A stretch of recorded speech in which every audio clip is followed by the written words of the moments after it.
ಏನಾಗುತ್ತೆ ಇಲ್ಲಿ ಆಮೇಲೆ ಮಾತಾಡೋಣ. ಈಗ ಒಂದು ಗಂಗೆನಹಳ್ಳಿ ಪ್ರಕರಣಕ್ಕೆ ಸಂಬಂಧಪಟ್ಟಾಗೆ 4 ಜನ ಮಂತ್ರಿಗಳು ನನ್ನ ವಿರುದ್ಧ ಹರಿಹಾಯ್ದಿದ್ರು. ನಾನು ಅವತ್ತು ಹೇಳಿದ್ದೇನೆ, ಯಾವುದೇ ರೀತಿ ಆ ವಿಷಯಕ್ಕೆ ಸಂಬಂಧಪಟ್ಟಿದ್ದು ನನಗೇನು ಸಂಬಂಧವೇ ಇಲ್ಲ. ಆದರೂ ಹಲವಾರು ರೀತಿ ಲಘುವಾಗಿ ಮಾತಾಡಿರೋದು ಗಮನಿಸಿದ್ದೇನೆ ಪ್ರಚಾರಕ್ಕೆ.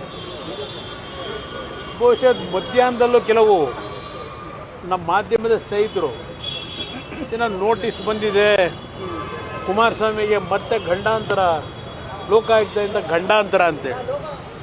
ಯಾವುದೇ ಕಾರಣಕ್ಕೂ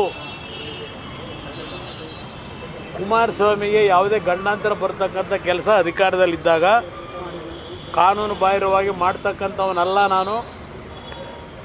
ಎಂದೂ ಸಹ ಈ ಸರ್ಕಾರದಲ್ಲಿ ನನ್ನನ್ನು ಏನೂ ಮಾಡಲಿಕ್ಕೆ ಸಾಧ್ಯ ಇಲ್ಲ. ಇದು 2015ರಲ್ಲಿ ಯಾವ ಸಿದ್ದರಾಮಯ್ಯನವರ ಸರ್ಕಾರ ನಡೀತಾ ಇತ್ತು, ಆ ಸರ್ಕಾರದ ವಿರುದ್ಧ ಅವತ್ತೂ ಸಹ ನಾನು ವಿರೋಧ ಪಕ್ಷದ ಶಾಸಕನಾಗಿ ಸರ್ಕಾರದ ಹಲವಾರು ಪ್ರಕರಣಗಳನ್ನು ಮುಜುಗರ ಉಂಟು ಮಾಡ್ತಕ್ಕಂಥ ಒಂದು ಪ್ರಸ್ತಾವನೆಗಳನ್ನೇನು ಮಾಡ್ತಾ ಇದ್ದೆ. ಅವತ್ತು ಈ ಕೇಸನ್ನು ಹಾಕ್ಸಿರ್ತಕ್ಕಂಥದ್ದು 2015ರಲ್ಲಿ. ಇವತ್ತು 2024. ಈಗಾಗಲೇ ಹಲವಾರು ಬಾರಿ ತನಿಖಾ ಹೇಳಿಕೆಗಳು ತಗೊಂಡಾಗಿದೆ. ಮತ್ತೆ ಇವತ್ತು ಕರೆದಿದ್ದಾರೆ. ಮೊನ್ನೆ ಯಡಿಯೂರಪ್ಪನವ್ರನ್ನೂ ಕರೆದಿದ್ರು ಅಂತ ಮಾಧ್ಯಮದಲ್ಲಿ ಗಮನಿಸಿದೆ. ಇವತ್ತು ಕರೆದಿದ್ದರು. ಇವತ್ತು ಬಂದು ನಾನು ಅವರು ಏನು ಪ್ರಶ್ನೆಗಳು ಕೇಳಿದ್ದಾರೆ ಎಲ್ಲ ಪ್ರಶ್ನೆಗಳಿಗೂ ಉತ್ತರ ಕೊಟ್ಟು ಬಂದಿದ್ದೇನೆ. ಇನ್ನು ಉಳಿದ ತನಿಖೆಗಳು ಮುಂದುವರಿಸ್ಕೊಳ್ಳಿ. ತನಿಖೆಯನ್ನು ಮುಂದುವರಿಸಿ ಏನೇನು ಕಾನೂನಿನ ವ್ಯಾಪ್ತಿಯೊಳಗೆ ಕ್ರಮ ತೆಗೆದುಕೋಬಹುದು, ತಗೊಳ್ತಕ್ಕಂಥದ್ದಕ್ಕೆ ಈ ಸರ್ಕಾರ ಮುಕ್ತವಾಗಿದೆ. ಸರ್, ಆಗಲೂ 2014ರಲ್ಲಿ ಇದೇ ಸರ್ಕಾರ ಇದ್ದಿದ್ದು, ಈಗಲೂ ಇದೇ ಸರ್ಕಾರ ಇದೆ. ಸಚಿವರು ತಕ್ಷಣ ಬಂದು ಪತ್ರಿಕಾಗೋಷ್ಠಿನ ಮಾಡ್ತಾರೆ, ಮಾಡಿ ಕುಮಾರಸ್ವಾಮಿ ಅವರ ಹೆಸರನ್ನ ಬಿಂಬಿಸ್ತಾರೆ. ನನ್ನ ಬಗ್ಗೆ ಏನು ಹೇಳಿಕೆಗಳು ಕೊಟ್ಟರಲ್ಲ, ಅವರೆಲ್ಲ ಮಹಾನ್ ಭಾವರು ನನ್ನ ಮಂತ್ರಿಮಂಡಲದಲ್ಲೇ ಇದ್ದಾರಲ್ಲ, ಕಾಂಗ್ರೆಸ್ನವರೇ ಬಂದು ನಾನು ಮುಖ್ಯಮಂತ್ರಿ ಮಾಡ್ಕೊಂಡು ಕೂರಿಸ್ಕೊಂಡಿದ್ರಲ್ಲ 2018ರಲ್ಲಿ. 2015ರಲ್ಲಿ ನನ್ನ ಮೇಲೆ ಕೇಸ್ ಇವರೇ ಹಾಕ್ಸಿದ್ದಲ್ವೇ? ಯಾವ ಮುಖ ಇಟ್ಕೊಂಡು ನಾನು ಮುಖ್ಯಮಂತ್ರಿ ಮಾಡ್ಕೊಂಡಿದ್ರು ಇವರು? ಕೃಷ್ಣ ಬೈರೇಗೌಡರಿಗೆ ಅವತ್ತು ಗೊತ್ತಾಯಿಲ್ಲ ನನ್ನ ಮಂತ್ರಿಮಂಡಲದಲ್ಲಿ ಮಂತ್ರಿ ಆಗಲಿಕ್ಕೆ. ಯಾಕೆ ಒಪ್ಪಿಗೆ ಕೊಟ್ಟರು? ನಾನು ಇಂಥ ಅಪರಾಧ ಮಾಡಿದರೆ ಅವತ್ತು ನನ್ನ ಮಂತ್ರಿಮಂಡಲಕ್ಕೆ ಯಾಕೆ ಸೇರ್ಕೊಂಡಿದ್ರು ಅವರು? ಅವತ್ತು ಕುಮಾರಸ್ವಾಮಿ ಕೆಟ್ಟವನಿರಲಿಲ್ಲ ಅಲ್ವಾ? ಕುಮಾರಸ್ವಾಮಿ ಕೆಟ್ಟವನಿರಲಿಲ್ಲ. ಕುಮಾರಸ್ವಾಮಿ ಕಾನೂನು ಬಾಹಿರ ಚಟುವಟಿಕೆ ಮಾಡಿರಲಿಲ್ಲ. ಅವತ್ತು ನಾನು ಮಂತ್ರಿಮಂಡಲಕ್ಕೆ ಬಂದಾಗ ಉತ್ತೇಜಿತ ಪ್ರಾಯೋಜಿತ ನಾಳೆಯ ದಿನ ಈ ಸರ್ಕಾರ, ನಾನು ಬೆಳಗ್ಗೆನೂ ಗಮನಿಸಿದ್ದೇನೆ ಮುಖ್ಯಮಂತ್ರಿಗಳ ಹೇಳಿಕೆನ ಬೆಳಗ್ಗೆ ಗಮನಿಸಿದ್ದೇನೆ. ಅವ್ರು ಹೇಳಿದ್ದಾರೆ, ನಾನು ಯಾರಿಗೂ ಹೆದರೋ ಜಾಯಮಾನ ಅಲ್ಲ ಹೇಳಿದ್ದಾರೆ ಅಲ್ವೇ? FIR ಕಾಪಿ ಕೋರ್ಟ್ನಲ್ಲಿ FIR ಹಾಕಬೇಕು ಅಂತ ಹೇಳಿ ಡೈರೆಕ್ಷನ್ ಕೊಟ್ಟು ತೀರ್ಪು ಕೊಟ್ಟ ನಂತರ 48 ಗಂಟೆಗಳ ಕಾಲ FIR ಹಾಕಲಿಲ್ಲ. ಇವತ್ತು ಈ ಸರ್ಕಾರದಲ್ಲಿ ಕಳೆದ 3-4 ತಿಂಗಳಿಂದ ನಿಮ್ಮ DG ಏನಿದ್ದಾರೆ ಅವ್ರ ಕಚೇರಿಗೆ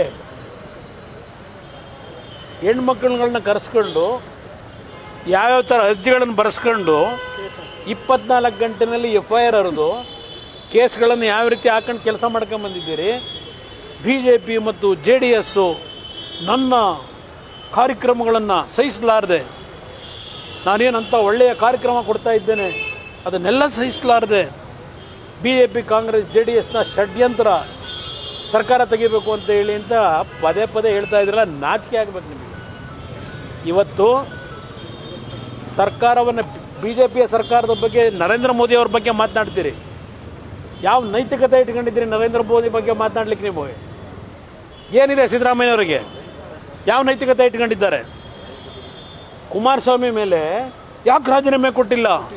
ಬೇಲ್ನಲ್ಲಿದ್ದಾರೆ. 100,000 ಬಾರಿ ಹೇಳಾಗಿರಬೇಕು ಭಜನೆ. ಅದು ರಾಜೀನಾಮೆ ಯಾಕೆ ಕೊಟ್ಟಿಲ್ಲ? ಯಾಕೆ ಕೊಡಬೇಕು ನಾನು ರಾಜೀನಾಮೆ? ನಾನೇನು ಮಾಡಿದ್ದೀನಿ?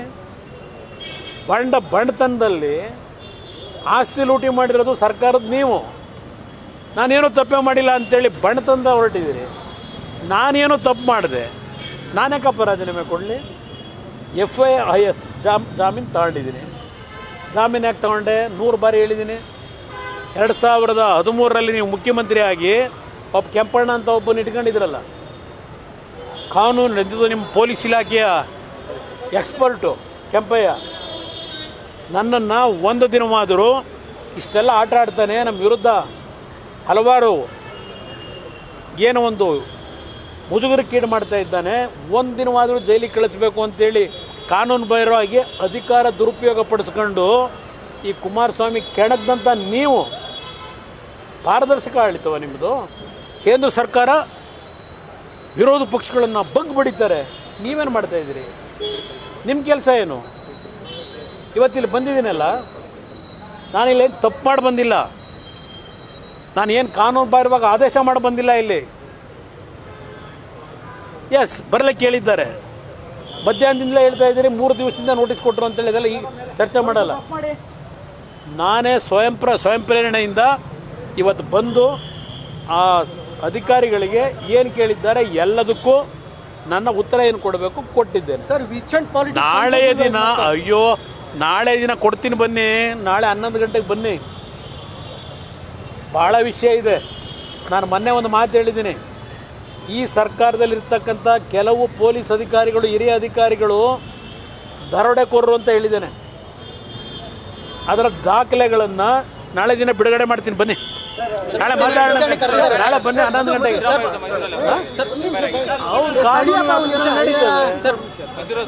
ಹೌದು, FIR ಹಾಕಿದ್ದಾರೆ. ಈ ಅಧಿಕಾರಿಗಳನ್ನ ಇಟ್ಕೊಂಡು ಯಾವ ತನಿಖೆ ಮಾಡಿಸ್ತಾರೆ? FIR ಆಗಿದೆ, ತನಿಖೆ ಆಗಿ ನಡೀತಿದೆ, ನೋಡೋಣಂತೆ. ನಾನು ಇದನ್ನ ಎದುರಿಸೋದಕ್ಕೆ ರೆಡಿ ಅನ್ನೋ ಹೇಳ್ತಾನೆ ಪದೇ ಪದೇ ಹೇಳ್ತಾ ಇದ್ದಾರೆ. ಯಾರು? ಅವರೇ ಮುಖ್ಯಮಂತ್ರಿಗಳು. ಅರ್ಧ ರಾತ್ರಿ ಬೆಚ್ಚಿರ್ತಾರಲ್ಲ, ಮೊನ್ನೆ ರಾತ್ರಿ ಅರ್ಧ ರಾತ್ರಿ ಎದ್ದು ಡಾಕ್ಟರ್ ಕರೆಸ್ಕೊಂಡ್ರಲ್ಲ, ಹೆದರಿಕೆಯಲ್ಲಿ ಕರೆಸ್ಕೊಂಡ್ರು. ಯಾಕೆ ಕರೆಸ್ಕೊಂಡ್ರೆ ನಾನು ಮತ್ತೆ ಬರೋ ಅಂತ ಅವಶ್ಯಕತೆ ಇಲ್ಲ. ಅವ್ರೇನು ಕೇಳಿದ್ದಾರೆ ಎಲ್ಲ ಕೊಟ್ಟಾಗಿದೆ. ಯಾರು ಗಾಬರಿ ಆಗಬೇಡಿ. ಪಾಪ ನಿಮ್ಗೆ ಏನಾದ್ರು ನನ್ನ ಗಂಡಾಂತರ ಅಂತೇಳಿ ಅನುಕಂಪನ ಪಡಬೇಡಿ ನನ್ನ ಮೇಲೆ. ಮಾಧ್ಯಮದ ಸ್ನೇಹಿತರಿಗೆ ಹೇಳ್ತೀನಿ, ನಾಡಿನ ಜನತೆಗೆ ಹೇಳ್ತೇನೆ, ಯಾರೊಬ್ಬ ನಮ್ಮ ಮಾಧ್ಯಮದ ಸ್ನೇಹಿತರು ಕುಮಾರಸ್ವಾಮಿಗೆ ಸಂಕಷ್ಟ ಅಂತ ಹೇಳಿದ್ರೆ, ಕುಮಾರಸ್ವಾಮಿಗೆ ಯಾವ ಸಂಕಷ್ಟವೂ ಬರಲ್ಲ ಅಂತ ತಪ್ಪು ಮಾಡಿಲ್ಲ. ನಾಡಿನ ಜನತೆಗೆ ಹೇಳ್ತೇನೆ, ನಮ್ಮ ಮಾಧ್ಯಮದ ಸ್ನೇಹಿತರು ಭಾಳ ಜನ ಇದ್ದೀರಿ ನನಗೆ ಆತ್ಮೀಯರು. ಏನಪ್ಪ ನಮ್ಮ ಕುಮಾರಣ್ಣಂದು ಏನಾಯಿತು ಅಂತ ನೀವು ಯಾರು ಅನುಕಂಪ ಪಡಬೇಡಿ, ನನಗೇನೂ ಆಗಲ್ಲ. ನಾಳೆ ದಿನ ಬನ್ನಿ 11 ಗಂಟೆಗೆ, ಹಲವಾರು ವಿಷಯಗಳನ್ನು ಸುದೀರ್ಘವಾಗಿ ಚರ್ಚೆ ಮಾಡೋಣ. ವಿಶ್ವ ಪ್ಲಸ್ ಜನಹಿತಕ್ಕಿದು